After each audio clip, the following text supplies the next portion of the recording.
যে আল্লাহ বানাইলো ওই আল্লাহ ডাকি বান্দায়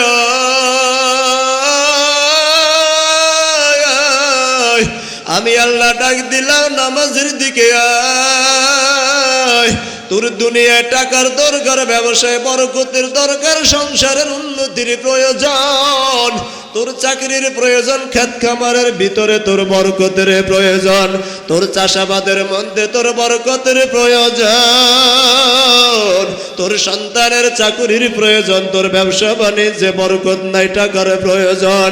এই বান্দা তোর যত দুনিয়ায় যত ধরনের কল্যাণ লাগিবি আমি আল্লাহ নামাজের মধ্যে সকল কল্যাণ তোর জন্য রাখলাম। তুই দৈনিক শুধু 5 বার আমার মাওলার কদমে সেজদা দিবি। তোর যত দায়িত্ব, তোর দুনিয়ার লাইনে যত প্রয়োজন আছে আমি আল্লাহ সব পূরণ করে দিব। আল্লাহর নবীর সাহাবীরা ছিল, নবীর কাছে গিয়া গিয়া জিজ্ঞাসা করতো, ও নবীজি আপনি আমাদেরকে নসিহত করেন, আপনি দিনের কিছু কথা বলেন, আমরা আপনার কথাগুলো শুনবো। আজ আমাদের অবস্থা হলো ঢাকার পর ডাকিয়াও যদি দিনের কথা বলে সেটাও শুনতে চায় না। নিজেরা প্রশ্ন করে জানবে তো দূরের কথা, নিজেরা গিয়া বললো সেটা মানতে রাজি না, ঠিক কি না? নামাজের মধ্যে আল্লাহর ভয় যত বেশি হবে নামাজ তত সুন্দর হবে। তোমার ব্যবসার মধ্যে আল্লাহর ভয় যত বেশি হবে ব্যবসা তত সুন্দর হবে। তোমার ব্যক্তি জীবন, পারিবারিক জীবন, রাষ্ট্রীয় জীবন, এক কথায় তোমার পুরো জীবনের প্রত্যেকটা আমলের মধ্যে, যে আমলের মধ্যে আল্লাহর ভয় যত বেশি হবে আবু যর ওই আমলের সৌন্দর্যতা তত বেশি হবে, আর ওই আমলটা আল্লাহর কাছে ততই গ্রহণযোগ্যতা হবে। এজন্য আমলের সৌন্দর্যতা হলো আল্লাহ তাআলার ভয়। যেই আমলের মধ্যে, যেই কাজের মধ্যে আল্লাহর ভয় যত বেশি হবে ওই কাজটা তত সুন্দর হবে। কি বলেন, ঠিক না? ঠিক। দুনিয়ার লাইনে মনিবের গোলামি করে, মনিব যতক্ষণ সামনে বসা থাকে কর্মচারীরা এদিক সেদিক করে না, কারণ মনিবের ভয়। মালিক যতক্ষণ পর্যন্ত গোলামের সামনে থাকে, কর্মচারী যতক্ষণ পর্যন্ত মালিক দোকানে বসা থাকে কর্মচারী ডিউটিতে কোনো অবহেলা করে না, করেনি। মালিক যতক্ষণ পর্যন্ত তাকায় থাকে কর্মচারীর দিকে, কর্মচারী কোনো ত্রুটি করে না, কারণ কর্মচারীর দিলের মধ্যে তো এই ভয়। কর্মচারী চিন্তা করে মালিক তো আমার দিকে তাকায় আছে, অতএব মালিক দেখতেছে ত্রুটি বিচ্যুতি করলে জবাব দেওয়া লাগবে। এই জন্য কর্মচারীর ডিউটি পরিপূর্ণ পালন করে। ওরে আল্লাহর বান্দা, আল্লাহর ভয় যদি আমার আপনার দিলের মধ্যে থাকতো, একটা কাজের মধ্যে কোনো মাওলা ত্রুটি বিচ্যুতি হইতো না, প্রত্যেকটা কাজ সঠিকভাবে পরিপূর্ণ হইতো, ঠিক কি না বলেন? এজন্য আমল কি? প্রত্যেকটা কাজই আমল। কিতাবের মধ্যে লাগে 5টা আমল হলো বুনিয়াদি আমল, যে আমলগুলো করতে পারলে প্রত্যেকটা মানুষের জীবন এই 5টা আমল যদি পরিপূর্ণ কেউ করতে পারে তাহলে বান্দার অন্যান্য আমলগুলো করা সহজ হয়ে যায়। কয়টা আমল? 5টা। সবাই বলেন কয়টা? 5টা আমল সহজ না? কত আমল করে বলে হুজুর দৈনিক আমল করি 20-30টা, কমপক্ষে তো 50টা, আর আপনি বলতেছেন মাত্র 5টা আমল করলেই জান্নাত আর অন্যান্য আমলগুলো সহজ হয়ে যাবে। বলে প্রত্যেকটা জিনিসের একটা ফাউন্ডেশন থাকে, ফাউন্ডেশন থাকে না? একটা গাছের গোড়া হলো একটা, ডাল শাখা প্রশাখা অনেক অনেক না অনেক। গাছের আগা মাথা ধরার জন্য গোড়া থেকে যদি কেটে দেয় আগা ধরা সহজ না? গোড়ার থেকে যদি কেটে দেওয়া হয় আগা অটোমেটিক চলে আসবে, শাখা প্রশাখা সব হাতের নাগালে চলে আসবে গোড়া থেকে যদি কেটে দেওয়া হয়। এজন্য আমলের ফাউন্ডেশন হলো 5টা। কয়টা? 5টা ফাউন্ডেশন। এই 5টা ফাউন্ডেশন যদি কেউ জীবনে আমল করে নিজের জীবনে পরিণত করতে পারে, আমলের ভিতরে আনতে পারে, ছোট ছোট শাখা প্রশাখা আমলগুলো অটোমেটিক এই 5টা টানে টানে অটোমেটিক হয়ে যাবে। তাহলে সহজ না? আমরা খুব মনোযোগের সহকারে শুনবো এই 5টা আমল, আর 6টা আছে গুনাহ। 5টা আমল, 6টা গুনাহের কথা। যদি সময় হয় বলবো, আমলগুলো আগে বলবো। এরপরে সময় যদি হয় গুনার কথাগুলো বলে দিব। এই 5টা আমল করতে পারলে আমল সহজ, 6টা গুনাহ ছাড়তে পারলে বাকি সব গুনাহগুলো ছাড়া একেবারেই সহজ হয়ে যাবে। আল্লাহ তাআলা বুঝার আমলের তৌফিক দান করুন। 5টা আমল বান্দা জীবনে যদি কেউ করতে পারে, কিতাবের মধ্যে লেখে যেই মানুষগুলো 5টা আমল করবে ওই মানুষগুলোর জীবনে অন্যান্য যত আমলগুলো আছে সব আমলগুলো করা সহজ। কয়টা আমল? 5টা আমল যদি কেউ করতে পারে অন্যান্য আমলগুলো সহজ। কি সেই আমলগুলো? কিতাবের মধ্যে লেখে 1 নম্বর আমল হলো মুসলমানের জীবনকে গঠন করার জন্য 1 নম্বর আমল হলো নামাজ। 1 নম্বর আমল কি? সবাই বলেন 1 নম্বর আমল কি? নামাজ 1 নম্বর আমল। কিভাবে 1 নম্বর আমল নামাজ হইল? এ নবীর উম্মতের দল, আল্লাহর নবী বলে, আল্লাহ তাআলা বলে, যদি কোনো অমুসলিম সর্বপ্রথম মুসলমান হয়, আজকে যদি এই এশারের আগ পর্যন্ত কোনো নবমুসলিম হিন্দু থেকে কালেমা পড়ে মুসলমান হয়, ওই বান্দার উপর সর্বপ্রথম দায়িত্ব হলো এশারের নামাজ আদায় করা। ঠিক কি না বলেন? এই বান্দার উপর 1 নম্বর আমল হলো নামাজ। ওই বান্দার উপর যাকাতও না, কিছুই না, রোজাও না, হজও না, কিছুই না। বান্দার উপর 1 নম্বর আমল হলো নামাজ আদায় করা। কেন নামাজের এত গুরুত্ব রে বাবা? কেমন এত গুরুত্ব মুসলমানের জীবনে নামাজের? ভালো করে খেয়াল করে শুনে নাও। এরে আল্লাহর গোলাম, দুনিয়া থেকে যাওয়ার পর এই দুনিয়াতে আমরা নামাজ পড়ে, রোজা রাখি, আমরা হজ করে, যাকাত দেই, দান সদকা দেই, মসজিদ বানাই, মাদ্রাসা বানাই, গরিবকে সাহায্য করি না? নেক আমল সবগুলাই তো আমল, কিন্তু কবরে যাওয়ার পর সর্বপ্রথম বান্দা তোমার থেকে নামাজের হিসাব নেওয়া হবে, যাকাতের হিসাব নিবে না, রোজারও হিসাব নিবে না, হজেরও হিসাব নিবে না, দান সাদাকারও হিসাব নিবে না। আল্লাহ জিজ্ঞাসা করবে না কয়বার হজ করেছো, বান্দা কয় টাকা যাকাত আদায় করেছো, কয়টা মসজিদ বানাইছো, কয়টা মাদ্রাসা বানাইছো। আল্লাহ পাক তোমাকে কবরে যাওয়ার পর সর্বপ্রথম জিজ্ঞাসা করবে না। আল্লাহর নবী বুখারীর হাদিসের মধ্যে সেটা স্পষ্ট করে জানায়া দেয়, আউয়ালু মা ইউহাসাবু বিহিল আবদু ইয়াউমাল কিয়ামাতিস সালাহ ফাইযা সলুহাতিস সালাতু সলুহাস সাইরু আমালিহি ওয়া ইযা ফাসাদাতিস সালাতু ফাসাদাত সাইরু আমালি।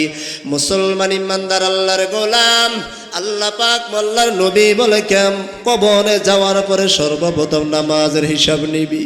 কিয়ামতের দিন বান্দার নামাজের হিসাব নিবে। আল্লাহ তাআলা বলে সর্বপ্রথম নামাজের হিসাব নেওয়া হবে। ফাইজা সলুহাতিস সালাতু সলুহাস সাইরু আমালিহি।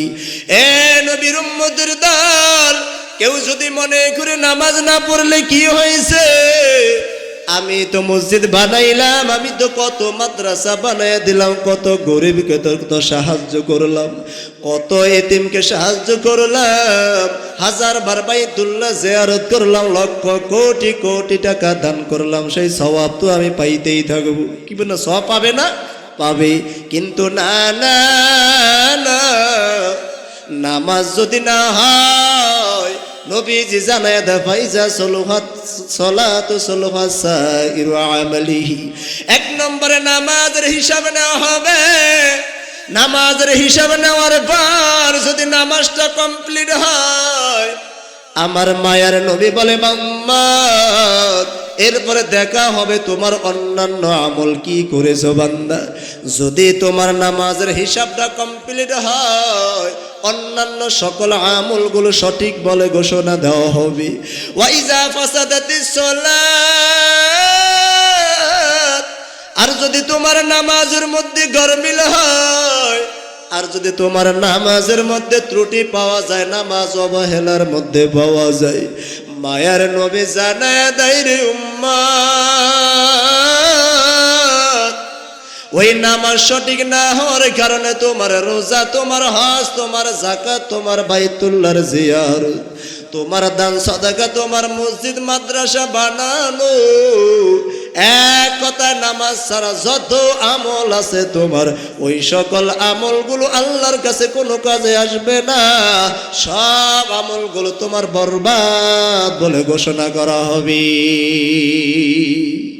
এজন্য নামাজের গুরুত্ব আসেনি? আসেনি? কথা বলেন না কেন? নামাজ পড়া লাগবে নি। এই জন্য মুসলমানের জীবনের শ্রেষ্ঠ সম্পদ হলো নামাজ। আল্লাহ তাআলা কোরআনের মধ্যে সেটাই জানায় দেয় নামাজ কি কাজ করবে জানো? অন্য হাদিসের মধ্যে নবী বলে সলাতু নূর, আল্লাহর নবী বলে নামাজ হলো আলো। আল্লাহ তাআলা বলেন ইন্নাস সালাতা তানহা আনিল ফাহশাই ওয়াল মুনকার। আল্লাহ তাআলা বলে বান্দা নামাজ, তুমি আজকে গুনাহ ছাড়তে পারো না, তোমার চোখের গুনাহ, তোমার মুখের গুনাহ, তোমার হাতের গুনাহ, তোমার অন্যান্য অঙ্গ প্রত্যঙ্গের গুনাহগুলো ছাড়তে পারো না বান্দা। তোমার শরীরের মধ্যে কত রোগ, বলে একাধিক রোগে আক্রান্ত হয়ে রইলাম। ডাক্তার এক একটা রোগের জন্য এক একটা ঔষধ দেয়, এক একটা রোগের জন্য এক একটা ঔষধ দেয় না?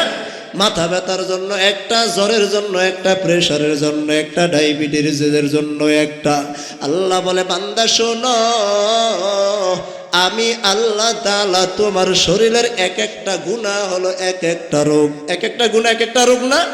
তোমার চোখের গুনাহ, তোমার হাতের গুনাহ, পায়ের গুনাহ, তোমার অন্তরের গুনাহ, তোমার জবানের গুনাহ, তোমার সুদের গুনাহ, তোমার ব্যাপার দিগের গুনাহ, যত গুনাহ তোমার দ্বারা হইতেছে রে বান্দা, সব গুনাহগুলো একত্র করলে আমি আল্লাহ তাআলা একটা মাত্র অ্যান্টিবায়োটিক তোমার জন্য দুনিয়ায় দিয়ে দিলাম। যদি সঠিকভাবে আমার ওই ঔষধটা সেবন করতে পারো,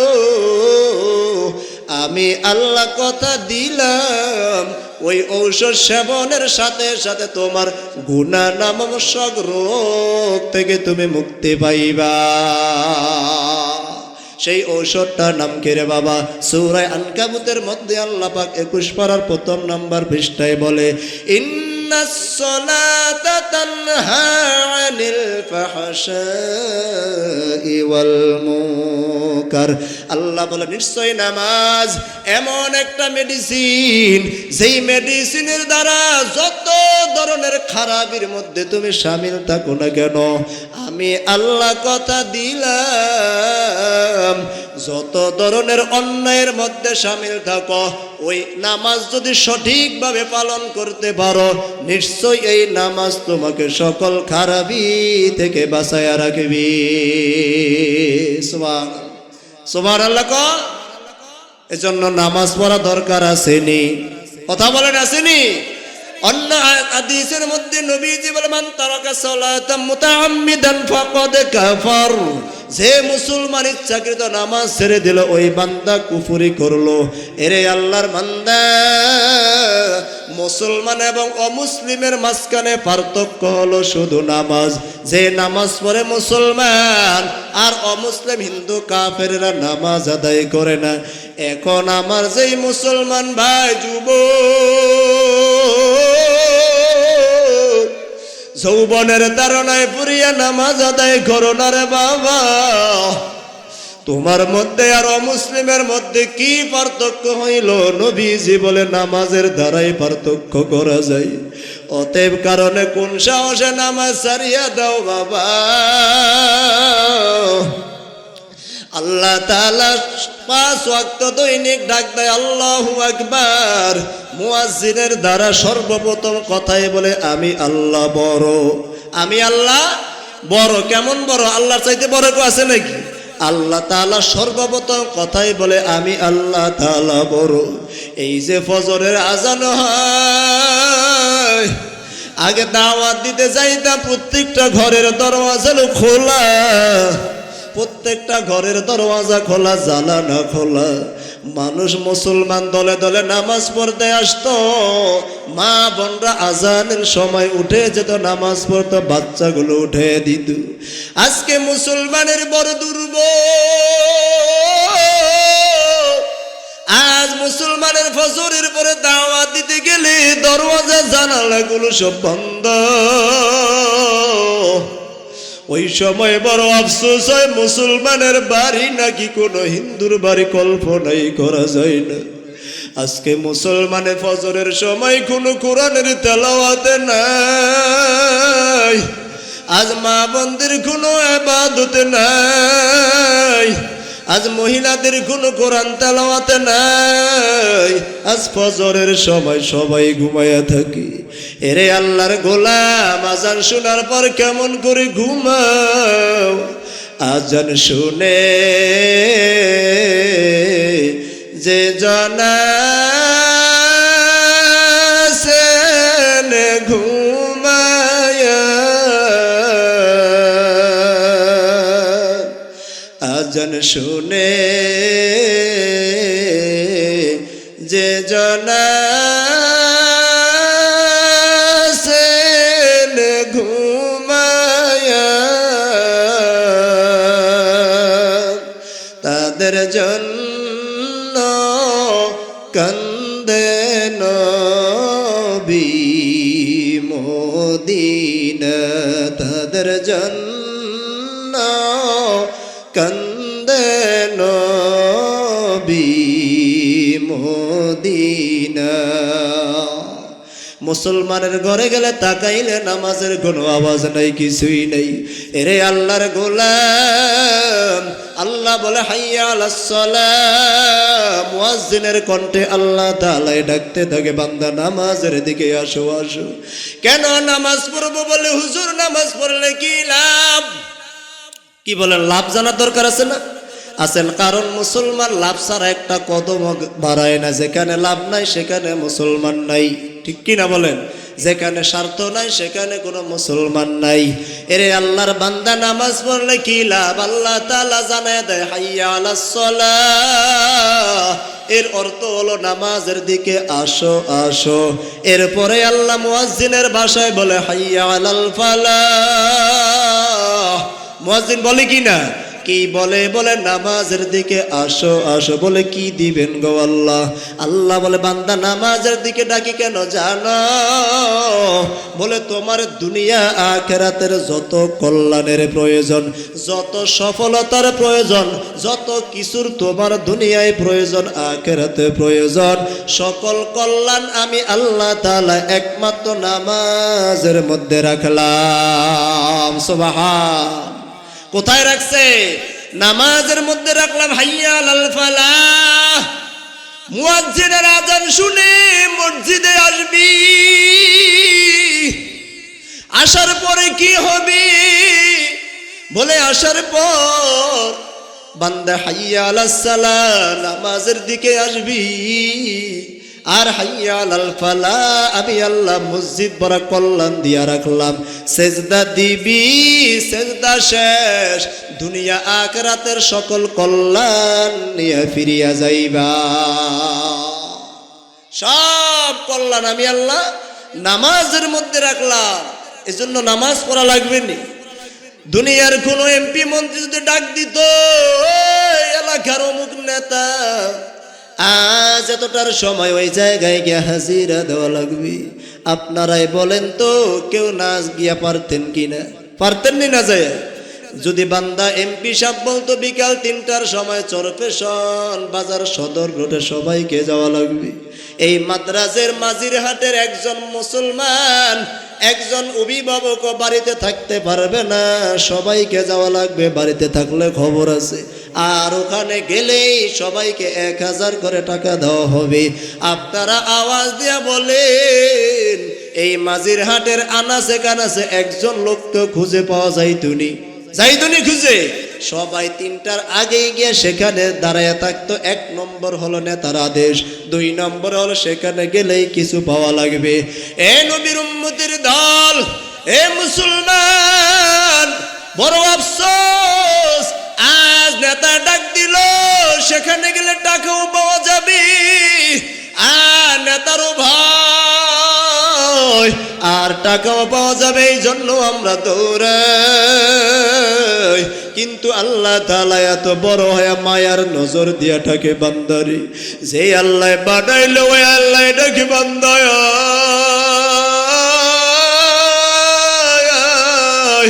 আমি আল্লাহ ডাক দিলাম নামাজের দিকে আয়। তোর দুনিয়ায় টাকার দরকার, ব্যবসায় বরকতের দরকার, সংসারের উন্নতির প্রয়োজন, তোর চাকরির প্রয়োজন, ক্ষেত খামারের ভিতরে তোর বরকতের প্রয়োজন, তোর চাষাবাদের মধ্যে তোর বরকতের প্রয়োজন, তোর সন্তানের চাকরির প্রয়োজন, তোর ব্যবসা বাণিজ্যে বরকত নাই, টাকার প্রয়োজন। এই বান্দা তোর যত দুনিয়ায় যত ধরনের কল্যাণ লাগিবি আমি আল্লাহ নামাজের মধ্যে সকল কল্যাণ তোর জন্য রাখলাম। তুই দৈনিক শুধু 5 বার আমার মাওলার কদমে সেজদা দিবি। তোর যত দায়িত্ব, তোর দুনিয়ার লাইনে যত প্রয়োজন আছে আমি আল্লাহ সব পূরণ করে দিব। সুবহানাল্লাহ। বাড়ি যে কই 5টা নেক আমলের মধ্যে সময় সংক্ষিপ্ত করে বললাম। 1 নম্বর নেক আমল হলো নামাজ। 1 নম্বর কি? সবাই বলেন 1 নম্বর কি? নামাজ। 2 নম্বর হলো ইলম। 2 নম্বর কি? ইলম। আল্লাহর নবী বলে তলাবুল ইলমি ফরিজাতুন আলা কুল্লি মুসলিম ও মুসলিমাত।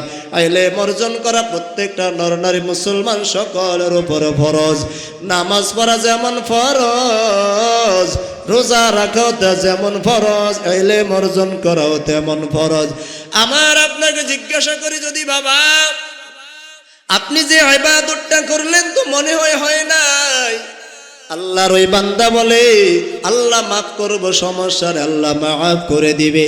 না না, আল্লাহ মাফ করবে না, কারণ আল্লাহ কোরআনের অন্যত্র জানায় দেয় ফাসআলু আহলা যিকরি ইন কুনতুম লা তা'লামুন। আমি আল্লাহ জানায় দিলাম বান্দা তুমি ফাসআলু মানে জিজ্ঞাসা করো, আহলা যিকির মানে আহলে ইলম জানলে ওয়ালাদের কাছ থেকে, ইন কুনতুম লা তা'লামুন যদি তুমি না জানো।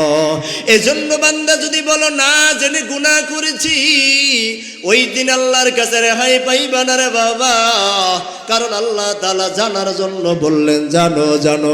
ব্যবসা কিভাবে উন্নতি হবে এই জন্য পরামর্শ আরেকজনের কাছ থেকে নিতে পারো। তোমার চাষাবাদে কিভাবে উন্নতি হবে এই জন্য পরামর্শ নাও। তুমি উন্নয়ন কিভাবে টাকা কামাই করবা সেটা বুঝলা, কিন্তু তোমার আমল কিভাবে করা লাগবে সেই চিন্তা কেন করলা না? কারো কাছ থেকে কেন জানলা না? নামাজ ভঙ্গের 1 নম্বর কারণ হলো কোরআন অশুদ্ধ পড়া। মুসলমান 95% মুসলমান কোরআনটা সঠিকভাবে তেলাওয়াত করতে জানে না, সহি শুদ্ধভাবে কোরআন পড়তে জানে না। যদি বলে বাবা কোরআন কেন শিখেন না, বলে বয়স হয়ে গেছে আল্লাহ মাফ করে দিবে। না না, আজকের এই মাহফিল থেকে স্পষ্ট জেনে নেন, যদি কোরআনটা অশুদ্ধ রাখিয়া মারা যান, জীবনে যত নামাজ পড়েছেন 1 ওয়াক্ত নামাজ আল্লাহর কাছে কবুল হবে না। আর প্রত্যেকটা নামাজ সওয়াব তো হবেই না, প্রত্যেকটা ওয়াক্তের নামাজের জন্য ডাবল গুনাহ হবে। কেন বান্দা তুমি সহি শুদ্ধ করে কোরআন শিখার চেষ্টা করলা না? এ মুসলমান ইমানদার, যে বিধান শরীয়তের জানা নাই, ইলম অর্জন করা যায় 2 ভাবে। কয় ভাবে? সবাই বলেন কয় ভাবে? 2 ভাবে। কিতাবুল্লাহ ওয়া রিজালুল্লাহ।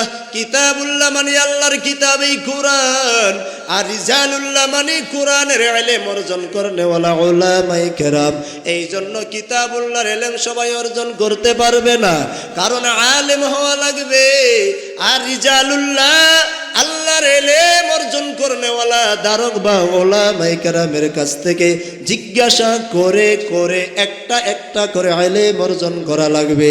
এক কথায় ইলম অর্জন করা লাগবে, অন্যথায় বাঁচার কোনো উপায় নাই, উপায় নাই।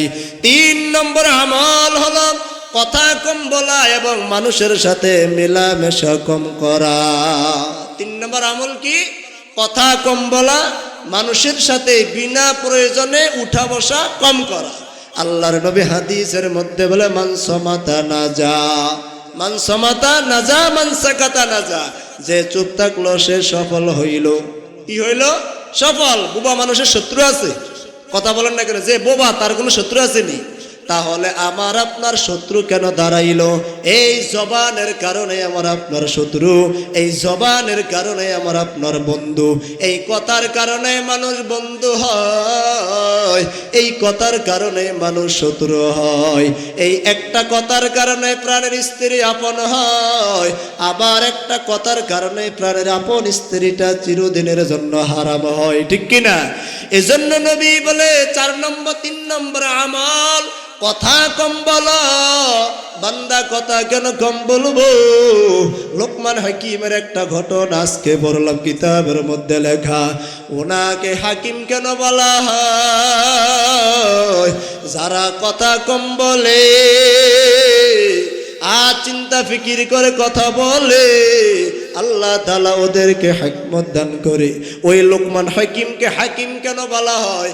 2টা ঘটনার একটা ঘটনা হলো, ওনার মালিক একদিন ওনাকে বললেন, হে লোকমান, যাও একটা বকরি জবাই করো, আর বকরির শরীরের মধ্য থেকে যেই বিষয়টা সবচেয়ে ভালো সেই অঙ্গটা বের করে নিয়ে আসো। লোকমান যাওয়ার পর ওই লোকমান শরীরের মধ্য থেকে ছাগলের জিহ্বা এবং হৃদয়টা বের করে নিয়ে আসলেন, কলবটা। কিছুদিন পরে আবার মালিক বলল, লোকমান যাও আরেকটা বকরি জবাই করো, ওর শরীরের মধ্য থেকে সবচাইতে খারাপ যেটা সেটা বের করে নিয়ে আসো। কিছুদিন আগেও যা বের করে নিয়ে আসলো, আবারও আজ একই জিনিস জিহ্বা এবং হৃদয় কলব দুটাকে বের করে নিয়ে আসলো। এবার মনিব বলে, লোকমান, ভালো যে জিনিস খারাপ ওই যে জিনিস কিভাবে হয়? এবার লোকমান বলে, মুনিব, আপনি আমার মুনিব হতে পারেন, আমি আপনার গোলাম হতে পারি। আমার জ্ঞান আপনার জ্ঞান কিন্তু সমান নয়।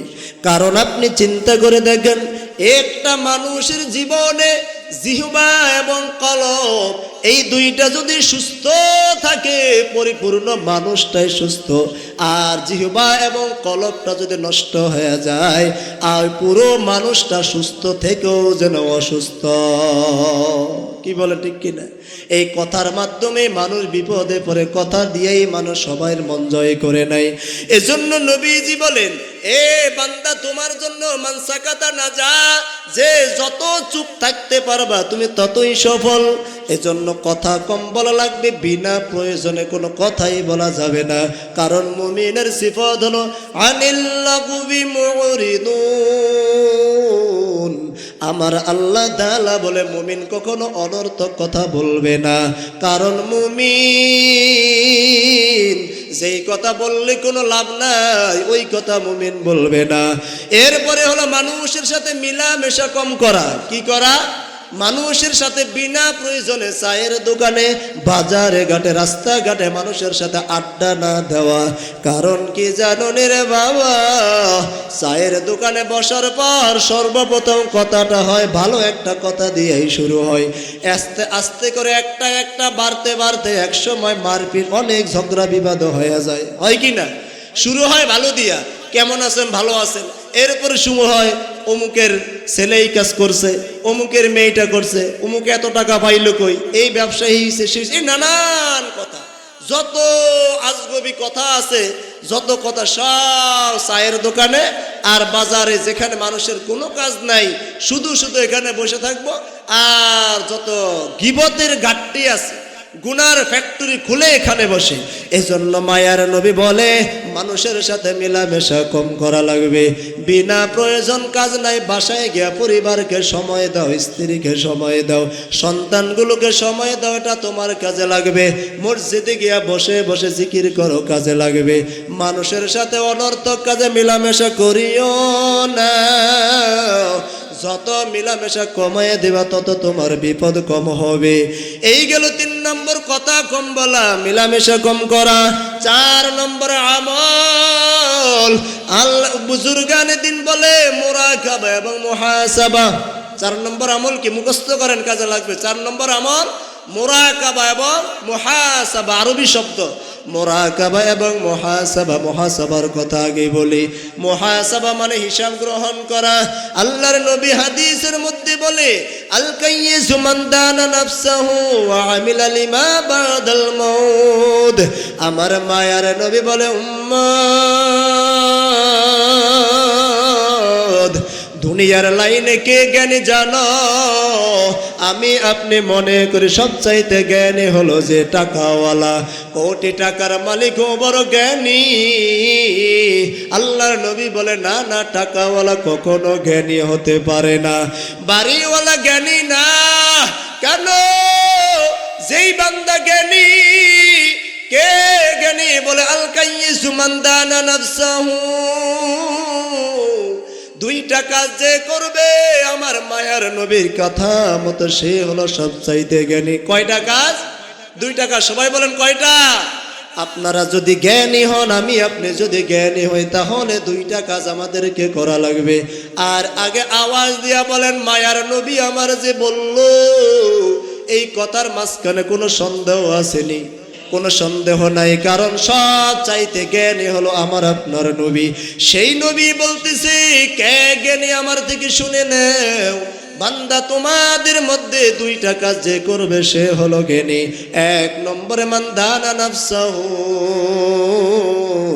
যে তার নফসের সকাল সন্ধ্যা নয় 24টা ঘন্টা যে নফসের হিসাব নিবে, আমি নবী জানিয়ে দিলাম ওই বান্দা হলো জ্ঞানী। কি করবে? নফসের হিসাব নিবে। বলে, হুজুর হিসাব নিবে কিভাবে? এখন আপনার নফস তিন প্রকার। নফসে আম্মারা, এ বান্দা, নফসে আম্মারা যে মানুষকে ধোঁকা দিয়ে শুধু জাহান্নামের দিকে নিতে চায়, জাহান্নামের দিকে নিতে চায়। আমি আপনি আজকে নফসের এমন গোলাম হয়ে গেলাম, আমার মনে চাইছে আজ নামাজ পড়বো না, নামাজ পড়লাম না, আমি নফসের গোলামি করলাম। কি করলাম? নফসের গোলামি করলাম না। আমার মনে চাইছে মিথ্যা কথা বলতে, আমি বললাম, নফসের গোলামি করলাম। আমার মনে চাইছে মোবাইলটা খুলে নগ্ন ছবি দেখতে, অশ্লীল ছবি দেখতে, আমি চাইলাম, আমার নফসের গোলামি করলাম। আমি যদি নফসের হিসাব নিতাম, ও নফস, আমারে তুই কোথায় নিতেছ, কি করতেছ? আমি যদি হিসাব নিতাম, আমার নফস আমাকে কি করতেছে, আমার নফস আমাকে কোথায় নিতেছে। আজান হয়ে গেছে, মসজিদে যাওয়া লাগবে, আমার নফসে বলতেছে না না, যাব না। ওই সময় যদি আমি নফসের হিসাব নিতাম, যে না, নফস আমাকে তো জাহান্নামে নিয়ে যাইতেছে, ওর কথা মানা যাবে না, আমার নফস আমাকে গুনার দিকে নিতেছে। আমি যদি ওই সময় নফসের হিসাব নিতাম, ওরে নফস, তুই আমারে তো জাহান্নামের দিকে নিয়ে যাইতেছ, ওই সময় আমি হিসাব নিলে নফস আমারে ধোকায় ফেলাইতে পারতো না। আল্লাহর নবী বলে, যে বান্দা নফসের হিসাব নেবে প্রত্যেকটা মুহূর্তে,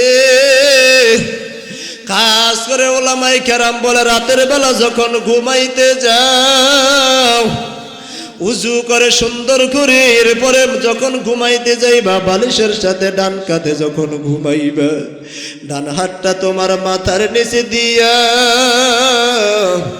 সকাল থেকে সন্ধ্যা পর্যন্ত কি আমল করলা, কয়টা নেকের কাজ, কয়টা গুনার কাজ করলা, হিসাব নাও। প্রত্যেক দিন সকালে ঘুম থেকে উঠো, নিজে নিজে ভাবতে থাকো, আর নফসের হিসাব দিতে থাকো, কয়টা ভালো কাজ করলাম, কয়টা গুনাহের কাজ করলাম। একে একে করে সন্ধ্যা পর্যন্ত, ঘুমানো পর্যন্ত সারা দিনের হিসাবটা নিজের মাথায় নিজে খাটাও। তোমার বিবেক জানায় দিবে রে উম্মত, কয়টা ভালো কাজ করলা আর কয়টা গুনাহের কাজ করলা। তোমার বিবেক তোমাকে জবাব দিয়ে দিবে, জবাব দিয়ে দিবে।